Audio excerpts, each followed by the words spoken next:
C'est tous les jours de manche. Oh là là, bonjour. C'est Bonjour tous les à jours tous. de manche. Arnaud de Manche est avec nous. Salut Arnaud. J'espère Salut. que vous allez bien. Alors ce matin, on va dresser bien sûr le bilan de la grande marche contre l'antisémitisme. C'est Walk This Way, ça veut dire marche, hein, c'est pour les non-bilingues. Alors Emmanuel Macron n'était pas là. Pour un gars qui a appelé son mouvement En Marche, C'est vrai, dis donc. suffit qu'on en organise une pour qu'il vienne pas. C'est du propre. Le président avait déclaré qu'il serait à la marche par le cœur et par la pensée. J'adore la formule. D'abord, c'est joli comme tout et c'est vachement pratique. La prochaine fois que des amis déménagent, pensez-y. Je peux Bien pas sûr. venir, mais je serai là par le cœur et par la pensée. Ça marche avec tout. Hein. Chérie, mes parents veulent qu'on aille déjeuner chez eux dimanche. Écoute, je préfère être là par le cœur et par la pensée. Donc Emmanuel Macron n'est pas venu, mais il soutenait. C'est du en même temps, c'est-à-dire qu'il a réussi à fâcher en même temps la droite et la gauche, en même temps les juifs et les musulmans, tout en décevant aussi les athées, les bouddhistes et les chrétiens. Grand chelem. Gérard Larcher était à l'initiative de cette marche et il est arrivé au bout. Bravo. Et C'est vilain. 34 ministres étaient présents. Apolline, vous étiez sur place. Tout Est-ce à que fait. dans les 34 ministres, vous avez vu Christophe Béchu? Ah zut, je me souviens Non, plus. hein. Eh ben non, Mais il non. n'y était pas. L'homme invisible marchait à Angers, d'après la presse, parce que j'attends quand même les images. Je commence à me demander s'il existe vraiment, en fait, hein, ce monsieur Béchu.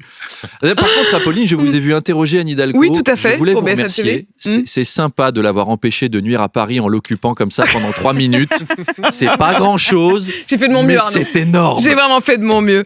L'autre aspect de cette manifestation qui a beaucoup fait parler, c'était la présence du Rassemblement national, Arnaud. Oui, présence qui a gêné les insoumis au point qu'une bonne moitié d'entre eux n'est pas venue à cause de ça. En fait, chez LFI, le parti était coupé en deux. Il y a ceux des insoumis qui voulaient pas défiler parce qu'il y avait trop d'antisémites. Et il y avait des insoumis qui voulaient pas défiler parce qu'il y avait trop de juifs. Ah.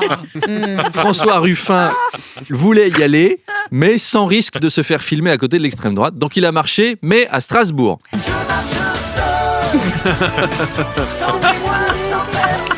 Il avait trouvé le truc. Et Jean-Luc Mélenchon n'a pas voulu participer à la marche. Et c'est là qu'on voit que l'extrême gauche a bien changé en France. Parce qu'il y a 40 ans, Georges marchait, quand même. Marchez, Georges. Des heures de taf avec les auteurs. dis donc. Ironie mise à part, les Insoumis avaient communiqué toute la semaine pour dire à quel point ils combattaient l'antisémitisme, comme le RN, on en a parlé tout à l'heure. Entre les deux partis, ça fait 8 jours qu'on joue à celui qui aime le plus les juifs. Eh ben nous, chez les Insoumis, on n'est pas antisémites. La preuve, on refuse de défiler avec le RN qui a été fondé par des collabos. Ouais, mais nous, au RN, on a viré Jean-Marie Le Pen.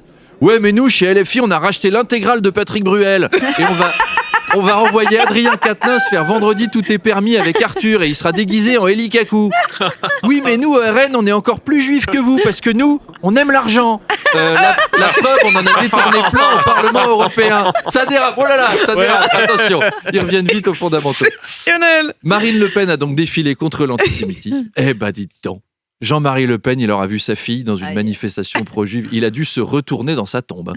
Trahi une seconde fois, quasiment. Ouais, Dans son lit. on a compris. Trahi une seconde fois par la prunelle de son œil qui défilait limite avec un badge touche pas à mon pote épinglé sur une kippa et un t-shirt de Rabbi Jacob. Pauvre Jean-Marie, hein. Il s'est saigné là, aux là, 4 veines, n'est-ce pas, pour lui procurer une éducation convenable. Dire qu'elle a été bercée au chant de la Wehrmacht, que j'hésitais d'ailleurs afin de donner à cette maison une atmosphère joyeuse et pleine d'entrain. Heil, heil. Et aujourd'hui, elle est à 2 doigts de m'annoncer qu'elle se met en couple avec Jonathan Cohen. Certes, c'est le héros de la flamme, mais ce n'est pas la flamme que j'ai fondée, n'est-ce pas? Le pauvre, le malheureux. Joli.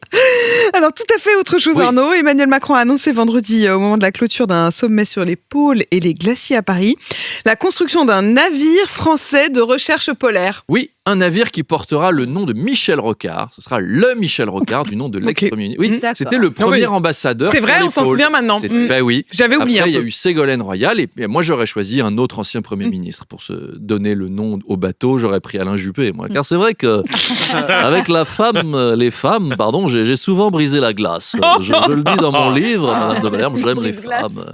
Même si au départ, la femme de droite est froide. Hein. Déjà, l'âge... Et puis non. le tempérament. Mais j'aurais pu donner mon nom à ce navire car j'en ai exploré des pôles et aussi des Marie-Paul, des Paulettes, des mini-pôles. Ça marche aussi. On me surnommait à l'époque l'Esquimau de la droite, celui qu'on lèche en plein été pour se détendre, le Mr. Freeze gaulliste. La France insoumise n'a pas participé au sommet sur les pôles et les glaciers. Les icebergs sont en danger et Jean-Luc Mélenchon ne dit rien. Et en même temps, iceberg comme nom de famille, ça sonne un peu juif. Allez, à demain. Bravo. Deux manches pirates, le face-à-face. Et il est là dans ce studio. Et bonjour. Salut Arnaud. Arnaud, vous piratez le face-à-face. Mon invité ce matin, c'est Sébastien Chenu, le député RN, vice-président de l'Assemblée nationale. Oui, Sébastien Chenu du Rassemblement national, parti qui était hier à la marche contre l'antisémitisme, car c'est le parti le meilleur ami des Juifs. Ça, il nous l'explique bien depuis 10 jours. Hein. Non, ils sont pas antisémites.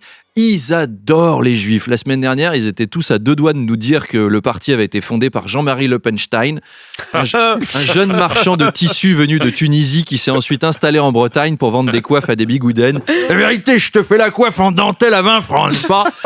Puis, Jean-Marie Lopenstein éditera des disques de chants allemands de la communauté yiddish de Munich, notamment. Aujourd'hui, le parti est présidé par Jordan Bardelberg et envisage de se renommer le Rassembloum national. Et puis bon, une fois qu'on leur a rappelé les condamnations du fondateur, ils ont reconnu que Jean-Marie Le Pen avait peut-être commis quelques maladresses. Et depuis, c'est la grande question.